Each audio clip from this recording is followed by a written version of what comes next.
दोस्तों 15 अगस्त 1947 ये वो दिन है जब भारत को अंग्रेजों से आज़ादी मिली थी। भारत करीब 200 साल अंग्रेजों की गुलामी में रहा था। बहुत से स्वतंत्रता सेनानियों ने देश की आज़ादी के लिए कुर्बानी दी, जिसके बाद ही आज हम इस आज़ाद भारत में सांस ले पा रहे हैं। हालांकि क्या आपने कभी इस बात पर गौर किया है कि आखिर हमें 15 अगस्त के दिन ही आज़ादी क्यों मिली, या फिर आज़ादी के लिए 15 अगस्त की तारीख ही क्यों चुनी गई? आज की इस वीडियो में हम आपको इसके बारे में बताएंगे। ये बात है साल 1947 की, जब भारत में अंग्रेजों का तानाशाही शासन चल रहा था। उस समय भारत के वाइसराय थे लॉर्ड लुईस माउंटबेटन। माउंटबेटन को भारत में सत्ता बदलने यानी ट्रांसफर ऑफ पावर एग्रीमेंट की जिम्मेदारी सौंपी गई थी। बता दें कि माउंटबेटन वही शख्स थे जिन्होंने भारत की आजादी की अहम तारीख तय की थी। कई रिपोर्ट्स में इस बात का जिक्र किया गया है कि माउंटबेटन इस दिन को अपने कार्यकाल के लिए बहुत खास मानते थे। हालांकि इस तारीख को भारत में सार्वजनिक रूप से घोषित करने के बाद देश भर के ज्योतिषियों में आक्रोश पैदा हो गया। वे भारत की आजादी के लिए तय की गई तारीख से खुश नहीं थे, क्योंकि ज्योतिषियों के मुताबिक 15 अगस्त 1947 का दिन अशुभ था। लोगों ने उन्हें दूसरी तारीख भी सुझाई, लेकिन माउंटबेटन आजादी के लिए दूसरी तारीख चुनना नहीं चाहते थे।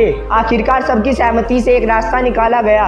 आजादी के लिए 14 और 15 अगस्त की मध्य रात्रि का समय तय किया गया, क्योंकि अंग्रेजी परंपरा के अनुसार रात 12 बजे के बाद दूसरा दिन शुरू हो जाता है। ऐसे में 14 तारीख की रात 12 बजे को 15 तारीख ही कहा जाता है। वहीं हिंदी गणना के अनुसार सूर्य उदय के बाद दूसरा दिन शुरू होता है। ज्योतिषों की ओर से एक शर्त रखी गई कि सत्ता के बदलाव का भाषण 48 मिनट में ही संपन्न हो जाए, क्योंकि 14 तारीख की रात को एक अच्छा मुहूर्त था। 24 मिनट का यह मुहूर्त 11:51 से शुरू होकर 12:15 तक रहा, लेकिन यह भाषण 12:39 तक किया जाना था। ज्योतिषों के मुताबिक मुहूर्त को ध्यान में रखते हुए जवाहरलाल नेहरू ने भाषण दिया। गाइस, ऐसी मोर इंटरेस्टिंग वीडियो के लिए लाइक, शेयर एंड सब्सक्राइब कर दें।